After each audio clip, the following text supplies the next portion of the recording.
Eu sou o Vilto Reis e hoje nós vamos falar um pouco sobre como construir um bom final de história, né? Como é que a gente faz para construir um final que vai deixar o nosso leitor de boca aberta, de queixo caído? E é importante a gente pensar, né? O que é um bom final, quais que são as características para que quando a gente estiver lá trabalhando nas nossas narrativas, escrevendo as nossas histórias, a gente consiga então executar muito bem um final. Essa metáfora de executar uma história, de mostrar uma história, ela vem muito da música, né? Quando a gente tem um grande finale, né? Que é aquela coisa assim do tipo, poxa, a gente passou a música inteira, aquela grande execução, aquela orquestra dando aquele show, e aí no final tem aquele toque mágico, aquela cereja no bolo que vai encantar quem está assistindo, e parte do trabalho do escritor é encantar quem está lendo. Mas a gente pode se perguntar, né, o que é o final na ficção, né? Enquanto lá nas primeiras narrativas, na epopeia, naquelas narrativas que contavam grandes feitos heróicos, a gente tinha finais sempre previsíveis. Por quê? Porque essas narrativas, elas narravam do início ao fim do herói.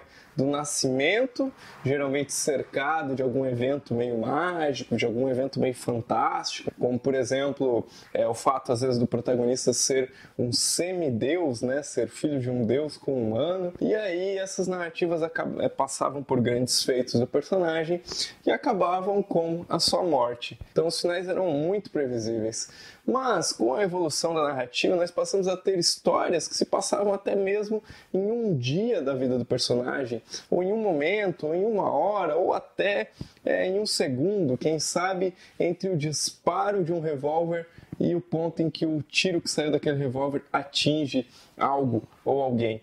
Então, com essa perspectiva da ficção, a ficção acabou se tornando uma fatia da vida. E quando a gente pensa uma fatia da vida, então como é que a gente vai dar um final para essa história? A gente precisa ter um final porque a gente vive numa cultura ocidental, né, organizada em termos de narrativa, com início, meio e fim. Mas esse fim, ele pode ser simplesmente o encerramento de uma situação, o encerramento de um fato, ou apenas um ponto em que a gente para a história para que o leitor imagine o que aconteceu dali para frente. Muita gente não gosta desse tipo de final, né? Mas mesmo assim, cada gênero narrativo, ele tem um tipo de final. Por exemplo, o conto, né, que é um gênero que eu sempre falo aqui no canal, que eu gosto bastante. Eu vou diferenciar o que é o final do conto para o final do romance. O conto, ele é meio que construído para que a gente chegue ao final. Né? Ele é meio que construído ou para que a gente tenha uma surpresa no final, ou para que a gente tenha uma epifania no final, ou para que a gente tenha, às vezes, uma catarse no final da história, né? Uma explosão de sentimentos no final da história. Esse é o conto. Mesmo naquele conto lá do Tchekov, por exemplo, que é aquele conto que parece que não tem nem final nem começo, é só uma situação narrada e acabou, a gente tem no final uma certa revelação de qual que era a história subterrânea, né, daquela história, já que um conto é sempre feito de duas histórias, uma história que aparece no plano principal e uma história subterrânea que vai se mostrando, que vai aparecendo. Mesmo naquele tipo de conto tchecoviano, ele é construído para que no final a gente tenha uma certa surpresa, né, uma surpresa que muitas vezes é simplesmente uma vazão emocional que aparece ali no final da história. Já o romance, ele tem uma característica que é muito própria e que de certa forma se assemelha muito com o que acontece na maioria dos filmes, que é uma desaceleração do final. Inclusive, o David Lodge, nesse livro aqui, A Arte da Ficção, fala sobre isso, né? Uma desaceleração suave do discurso. Vou deixar um link aqui no vídeo para, se você quiser adquirir esse livro. É um livro muito bacana que fala sobre vários aspectos aí da escrita literária. Mas uma outra coisa que a gente precisa para ter um final bem escrito é uma sensação de finalidade. O que é isso, viu? Tá, é óbvio que a história tem que acabar.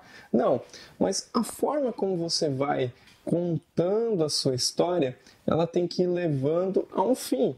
Se você for simplesmente empilhando cenas, né, cena após cena, de coisas que você vê, de coisas que você viveu, você nunca vai ter um fim para essa história. Um fim pode ser, por exemplo, mesmo num romance mais casual, numa história cheia de situações casuais, num primeiro momento a gente vai ver que o personagem quer alguma coisa, né? Lá no começo da história. Ele quer se desprender da família dele, né? Ele quer superar o peso do ego do pai dele, que pesa sobre a vida dele, sobre as decisões dele. E aí você vai ter uma série de acontecimentos ali naquele, provavelmente um romance de formação, que levam até o final. Então, onde ele vai ou não conseguir finalmente se libertar do pai dele. Então, mesmo num romance que não é aquela coisa do tipo um romance policial, que, né, a gente tem uma série de situações em que o detetive vai atrás até descobrir o que aconteceu. Então, tipo, óbvio que vai ter uma resolução, um fim. Mesmo que não seja esse tipo de romance, a gente tem que ter essa sensação de finalidade para conseguir construir ou não, né, um fim à altura.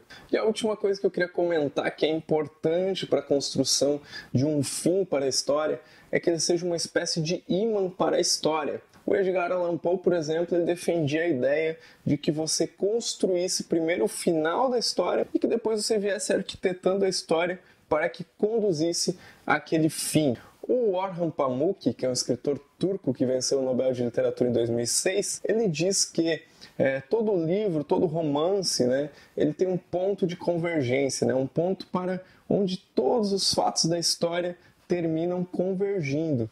E dali isso vai, a partir desse ponto de convergência, gerar um fim para a história. Nesse vídeo eu procurei discutir alguns aspectos aí do que é importante para a gente ter um bom final da história. E existem vários tipos de finais, né? Se vocês acharem interessante, eu posso fazer um vídeo listando só os tipos de finais. Mas aqui a ideia é a gente entender como construir um bom final para a sua história. Espero que você tenha gostado desse vídeo. Comente aí embaixo, deixe a sua opinião sobre o que é um bom final para a história. E, claro, né, assine o canal, ative as notificações e continue aí acompanhando os vídeos.